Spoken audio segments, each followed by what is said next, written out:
ঈদযাত্রার ষষ্ঠ দিনে ট্রেনে যাত্রীর চাপ বাড়লেও ঠিক সময়ে ছেড়ে যায় ট্রেন। রাতের ট্রেন যাত্রার পরিস্থিতি জানাতে কমলাপুর রেল স্টেশন থেকে যুক্ত হচ্ছেন সহকর্মী মোহন ইসলাম। কথা বলবো তার সাথে। মোহন, দিনের বেলায় তো ট্রেন যাত্রা স্বস্তির ছিল, এখন কেমন দেখছেন?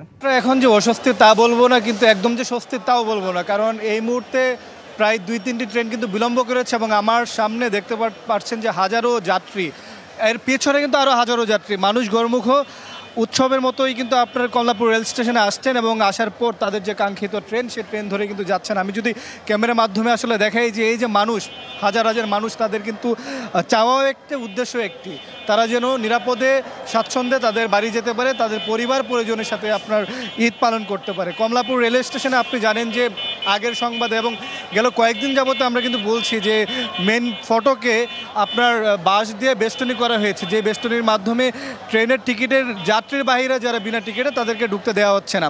আমরা রেলের কয়েকজন কর্মকর্তার সাথে কথা বলেছি, তাদের আশঙ্কা আজকে তাদের এই নিরাপত্তা বেষ্টনী শেষ পর্যন্ত ভেঙে যায় কিনা, কারণ এই পরিমাণ চাপ পড়েছে যাত্রীদের। বলি যে আমি 7টার সংবাদে আপনার বিমানবন্দর স্টেশনে ছিলাম। প্রতি বছর ওই স্টেশনে যে পরিমাণ যাত্রী চাপ পড়ে, এবছর একদম চিত্র ভিন্ন, কিন্তু উল্টো হয়েছে কমলাপুরে প্রতি বছর তুলনামূলক কমেই হয়। এবছর আমরা আজকের দিনে ব্যতিক্রম দেখছি, যেহেতু আপনার গার্মেন্টস সহ বিভিন্ন যে শিল্প কলকারখানা রয়েছে সেইগুলো ছুটি হওয়ার পর মানুষের ভিড় দেখা দিয়েছে। কমলাপুরের আপনার 7টি প্ল্যাটফর্ম রয়েছে দিশা, সেই 7টি প্ল্যাটফর্মের একটি প্ল্যাটফর্মের একটু চিত্র আমি দেখাতে চাই, আমাকে যদি একটু সময় দেওয়া হয়, কারণ এই 7টি প্ল্যাটফর্ম ভর্তি কিন্তু মানুষ, হাজারো মানুষ। প্ল্যাটফর্মে ট্রেন আসবে, আসার পর সেই ট্রেনে চড়ে কিন্তু যাবে। এইটি 4 নম্বর এবং 5 নম্বর প্ল্যাটফর্ম।